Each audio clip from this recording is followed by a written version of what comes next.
তুমি আমার কত চেনা সে কি জানো না, তুমি আমার কত চেনা সে কি জানো না, এই জীবনে আশা তুমি, তুমি যে সাধনা। এই গানটা গাইলাম এই জন্য যে আমাদের বাংলাদেশের বিখ্যাত এবং জনপ্রিয় শক্তিমান অভিনেতা আলমগীর স্যার আমার খুবই পছন্দের একজন মানুষ। আর এই গানটার সাথে কেন যেন মনে হয় যে তাকে এত সুন্দর মানিয়েছিল, সো এটা স্যারের জন্য ডেডিকেটেড করলাম। ব্যস্ততা তো সবসময় আমার উপস্থাপনা নিয়েই থাকে। টেলিভিশনে কিছু কাজ করা হয় যেগুলোর সাথে আসলে ডেট ম্যাচ হয়ে যায়। খুব রিসেন্টলি তো রিয়েলিটি শো শেষ করলাম, সেরা কণ্ঠ সিজন 7। আর এছাড়া কর্পোরেট ইভেন্ট অ্যান্ড গভর্নমেন্ট ইভেন্টগুলো নিয়ে খুব ব্যস্ততা চলার মাঝেই আরেকটা ব্যস্ততা আছে, সেটা হচ্ছে দেশের বাইরে এখন সামার, তো সামারে আসলে অনেক প্রোগ্রাম হয়, সেখানে কিছু প্রোগ্রামে অ্যাটেন্ড করা হচ্ছে। জাস্ট 15 মিনিটস, বিকজ আমি নর্মালি খুবই অলস, মানে ক্যামেরার সামনে আমাকে উপস্থাপনা করতে হবে এই ব্যাপারটা যখন থাকে তখন মনে হয় যে মেকআপটা খুব পারফেক্ট হওয়া দরকার। আর যখনই কোনো একটা মানে গেট টুগেদার আর ফ্রেন্ডসদের ইনভাইটেশনে যেতে হয় তখন মনে হয় যে যদি সাজতে না হতো খুব ভালো হতো। সো আজকে মনে হলো যে না, যাওয়াটা খুব দরকার, সবার সাথে দেখা হয়ে যাবে। সো জাস্ট 10 to 15 মিনিটসে total looks and outfit ready করে নিয়েছি।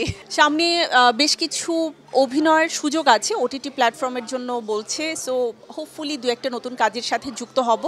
আর এছাড়াও উপস্থাপনাটা নিয়েই নতুন কিছু করতে চাই, আর কিছু নতুন ভাবনা আছে, সেটা অ্যাকচুয়ালি বলা যাবে না, এটা আপনারা দেখার জন্য আমাকে ফলো করতে হবে। ও মাই গড, উপস্থাপনার সাথে গানের যে একটা সম্পৃক্ততা আছে এটা আমার একদমই জানা ছিল না, তবে কণ্ঠ সুন্দর বলাতে আমার ভালো লাগছে আর একই সাথে নার্ভাস। গানটা আসলে খুব ভালোবাসি, আমাদের দেশে যারা গান করেন তাদেরকে তো সবসময় কাছে থেকে দেখার সুযোগ হয়।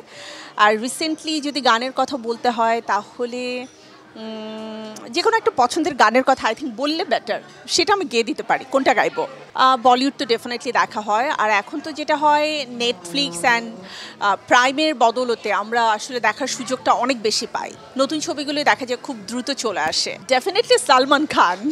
সালমান খানের ডায়ালগ বলবো না, ওর লাইফের একটা ইথিক্স নিয়ে আমি বলতে পারি। খুব রিসেন্টলি ওর একটা ভিডিও আমি দেখেছি, যে ভিডিওটা অ্যাকচুয়ালি আমি এখন থেকে নিয়ে 20 বছর আগে বা 15 বছর আগে নিজে বলতাম যে লাইফের অ্যাকচুয়ালি আমার কোনো ফিউচার প্ল্যান নাই, বিকজ গড আমাদের জন্য সব কিছু প্ল্যান করে রাখেন।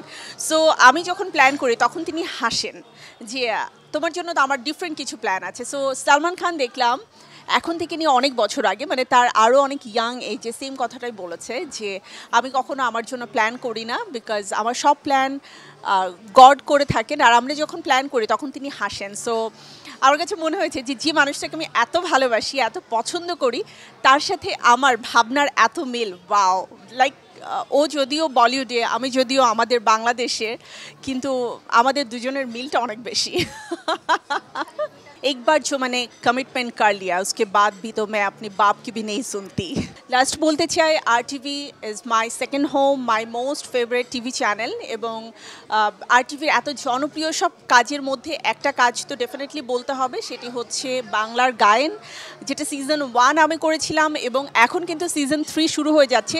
সো যারা RTVর বাংলার গায়নের সাথে যুক্ত হতে চান সিজন 3-র জন্য খুব দ্রুত আপনারা রেজিস্ট্রেশন করে ফেলুন, আর বেশি বেশি করে বাংলা গান শুনুন, আমাদের বাংলা গান বাউল গানকে সবার সামনে তুলে ধরুন। RTVর জন্য অনেক অনেক শুভকামনা।